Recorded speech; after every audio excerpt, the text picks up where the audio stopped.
Hey, what's up everybody? Prospector here with Watcher Realms. It looks like the update is finally gonna happen from August. They must have figured something out with ByteDance and all them guys. Anyways, we're gonna discuss the patches that were supposed to come out, what we were promised, what's gonna be going on in the future, and what we have to look forward to. Without further ado, let's dig in.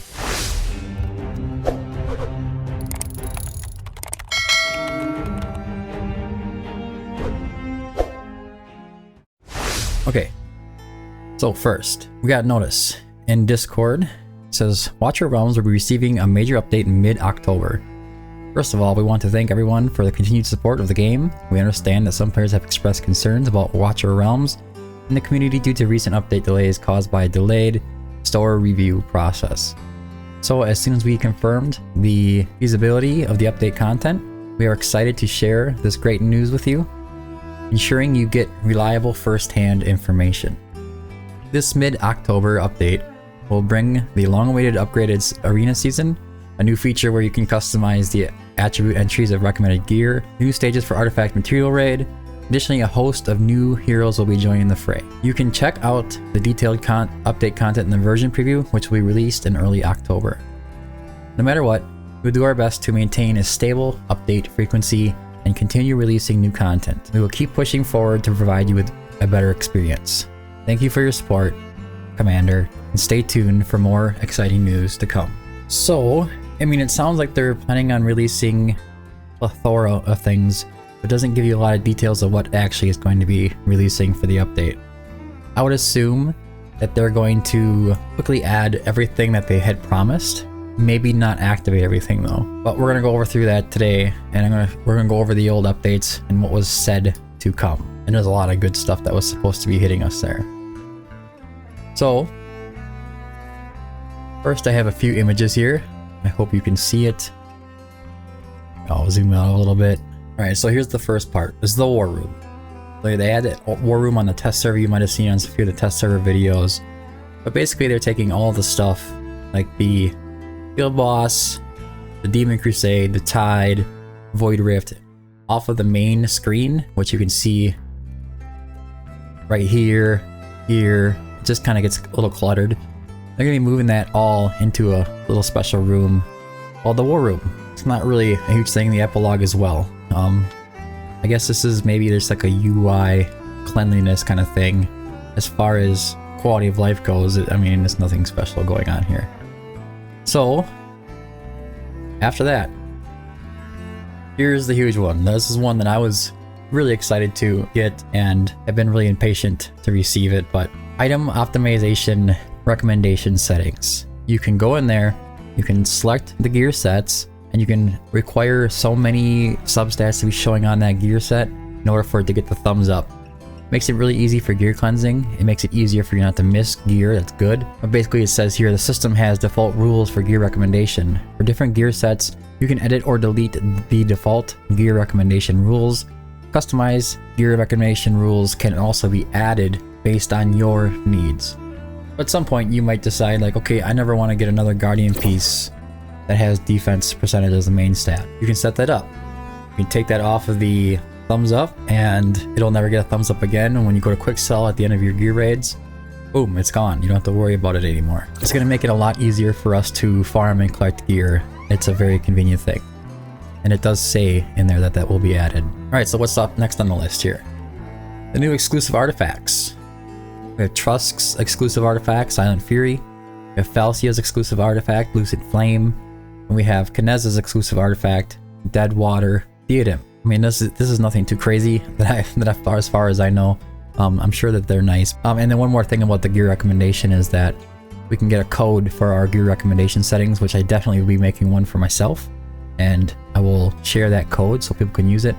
Basically, you can export your customized gear recommendation plan, generate the corresponding plan code, and share it with the game or in the community.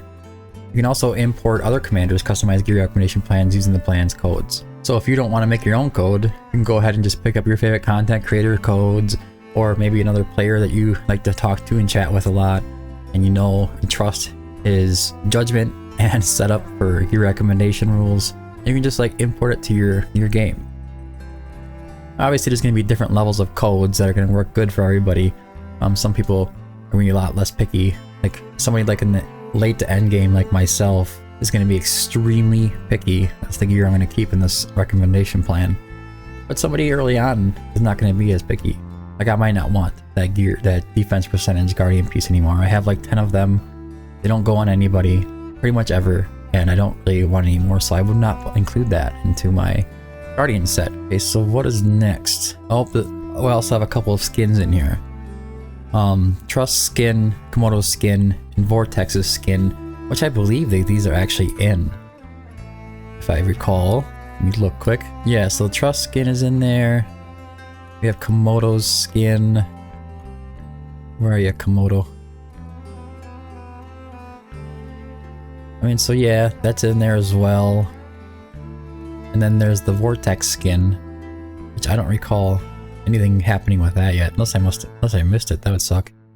It shows the skin's not even available, so you can't view it, so it's not actually added to the game. So it looks like we just need to get Vortex's skin added. Alright, so here's the official patch notes that are on the Discord. I had to go searching way back to get them, but Hero and Demon Soldier adjustments. Praetus, the Sun Supreme, at Awakened 1. When basic attack deals damage to targets inflicted with Radiant Erosion, restores 3% rage. When basic attack deals damage to the target, restores 3% rage. Okay. Even Captain Maw, new skill. After obtaining Maw the Devourer, which is this part of the fusion, increases the deployment limit by 1. Well, number 2 is the artifacts. That's the Trusk, Falcia, and Kineza artifacts that they were talking about, and here it is in the patch notes. The Trusk, when deployed, increases block by 1, increases counterattack damage by 100% during the ultimate. After triggering counterattack, increases defense by 3%, stacking up to 10 times at max level. Falcia's exclusive artifact increases crit damage by 30 to 45%, extending the effect duration of Demon Slaying Stance by 2 seconds. When Shadow Slash is activated, enters Demon Slaying Stance immediately. And Kineza's exclusive artifact, Talent Enhanced. There is a 50% chance of gaining 1 extra stack of Ki after triggering Dodge. Upon gaining Ki, increases single target damage by 15 to 25% for 8 seconds. That sounds like it's going to be really nice. Number 2 is adjustment to existing artifacts. Abomination's exclusive artifact increases initial rage by 450 to 700 to increases initial rage by 450 to 700. During the ultimate, increases AoE damage by 20%. Very nice. Zealous' exclusive artifact during the ultimate reduces enemies received healing by 30 to 45% if it's maxed out. Increases damage by 15%, and it goes to, well, he gets a damage increase as well as the anti-heal added to his artifact. Now for guild, number 3, reduce the difficulty of Apocalypse 1 in Titanic Ruins. That's something that's long waited for, could be really useful. Added new items to guild shop. Guild level 7, 2 random epic demon soldiers. Guild level 8, the Shard, the mythic artifact essence. This is already in there. Added a countdown timer to the Titanic Ruins weekly banner in the guild. I don't think that's in there yet. This is probably just to help to make sure that you get your Titanic Ruin runs in. Number 4 is added a visual effect and pop-up when there are still available challenge attempts 1 day before the end of Titanic Ruins weekly. Nice. Good, because people just forget. Added a skill description button next to the boss's name on the Titanic Ruins main interface for skill preview, so you can see his skills and what they do as you're in the fight, I believe. Number 6, in Friendly Face-Off, heroes will also be equipped with the gear pieces and artifacts that are manually updated for Guild War. Now on the 4th area, the 4th category is Guild War. Number 1 is adjusted the update method for gear and artifact info of garrisoned heroes in Guild War. Previously, gear and artifact info will be accessed during matchmaking. Now commanders can manually update gear and artifact info. When your garrison teams are deployed in Guild War, the gear and artifact info will be recorded immediately. Commanders can then check and manually update the gear and artifact info on the team, edit, or garrison fortification pages. After manually updating gear and artifact info, changing or removing them elsewhere has no effect on the heroes in the garrison team. This is huge for me. I mean, our guild, we constantly forget to, make sure the gear is on our heroes. I remember it was, I mean, I could be wrong, but I felt like you could do it at the beginning of the week, and then it'd be good for the week. But now it seems like it's like now right before the end of every fight with any guild, you make sure you have to have your gear on. Otherwise, when you go into the next one, it just doesn't have the gear. This is huge for me, and this should be huge for a lot of people. You should be able to move all your gear right on, the best gear onto your heroes for Guild War. It kind of just basically has a gear and artifact screenshot, and then you can just, as soon as you deploy them in Guild War, you're going to be able to just take the gear off and do whatever, and the Guild War heroes will stay geared forever unless you move something. Number 2, optimize the Guild War point deduction. When the point gap between the winning and losing sides is too large, the points deducted from the losing guild will be appropriately reduced. A little bit of balance there. 3, optimize the BP display of garrison heroes in Guild War. Number 4 is optimize the update logic for hero basic info in Guild War. All info will be updated in real time, except for gear and artifact info. Number 5 is improve the rewards for attacking the Central Keep in Guild War. You can obtain more gold and an extra random reward from attacking the Central Keep. So attacking the Central Keeps is going to give you basically better rewards if you can take them down than if you can just do the normal defense towers. Alright, number 5, mode entrance adjustments. 1, added War Room to the camp, which consolidates the entrances for Tide, Demon Crusade, Void Rift Epilogue, Drake's Chasm, and Titanic Ruins. 2 is hid the entrance of Void Rift and Void Rift Epilogue in the camp, hid the entrance of Demonic Crusade in the event hall, hid the entrances of Drake's Chasm and Titanic Ruins in the raid. Alright, now we're on the gear recommendation. Added a feature where you can customize the gear recommendation rules. The current rules set as the default. The commanders can edit the recommendation rules for any gear set. Commanders can export the gear recommendation plus and plans and import plans from other commanders. Commanders can restore the edited gear recommendation rules to default at any time. Perfect. It's very exciting. I can't wait until that comes out. Raid. Increase the XP gained from a single hero when clearing gear raid and promotion raid.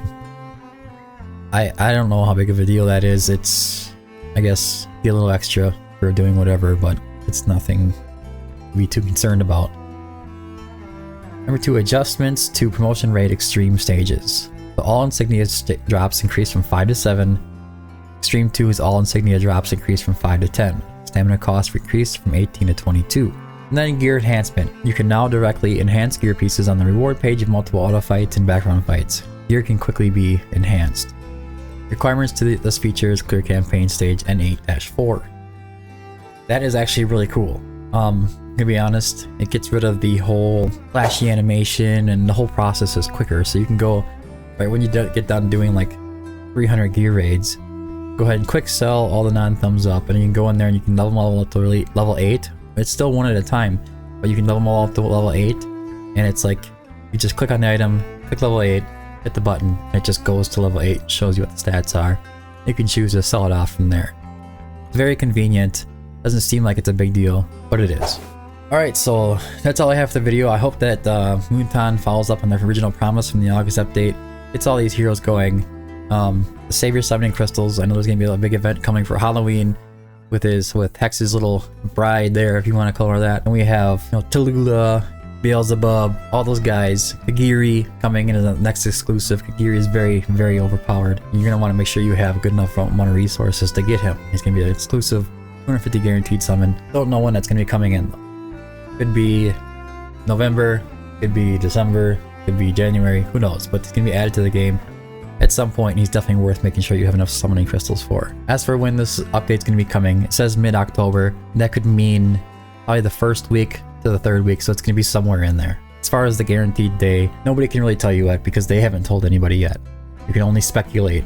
So just assume that somewhere in that time range, it's going to be released. It's going to be exciting, and we're going to have a good time. And just quickly, as far as my opinion on how long it took the update to get out, if I'm to be honest with you, it wasn't really that bad. I remember playing games like, I just use rated example. There was good 6 months where everything was very dry, and all they would do is do special 10x banners or whatever, for certain heroes. Maybe they would put in some kind of like really stupid like Forge Pass or something, nothing exciting, and making big changes to the game. Watcher Realms has been adding a lot of changes to the game, big patches, like pretty continuously. And I need you to remember that just because the leakers or some content creator comes out and tells you that, hey, we have rumors of this coming out, that's coming out, that doesn't mean that Moonton has told you that it was. As for the August update, they owed us that. For Kagiri, Tallulah, all these heroes, they gave the content creators the release to do reviews and testing on them with the test server, but they didn't say that they're coming in this time, that time. That was the leakers, and you need to keep in mind that that the leakers are not Moonton. Okay, so I just want to kind of put some emphasis on that. A couple months of a dry spell for updates or big updates is not a big deal. The August update being late, it sucked. But it wasn't under their control. I don't think you should hate on the game for it. I've been trying to say to be optimistic about this since the beginning. You know they're gonna figure it out. They need to make sure the game keeps going. They're not just gonna throw away the game. It's number 8 in the RPG category on Google Play, and it's not going anywhere. So in the future, I would just ask that you have a little more faith. If something happens and goes wrong, there are companies, these things happen. You need to stay calm, save up your resources for when the update finally comes if you want to. If you're like a really endgame player, just keep logging in, doing your dailies and whatever you feel like doing. Maybe have some fun doing something else. But 99% of players aren't in that situation where they have barely anything to do, that they beat the game. Okay, 99% of players are just playing every single day. Probably still haven't cleared campaign. Probably still struggling with Void Rift. Probably still struggling with Guild Boss. They still have a lot of things to work for, and even in the end game, you do too.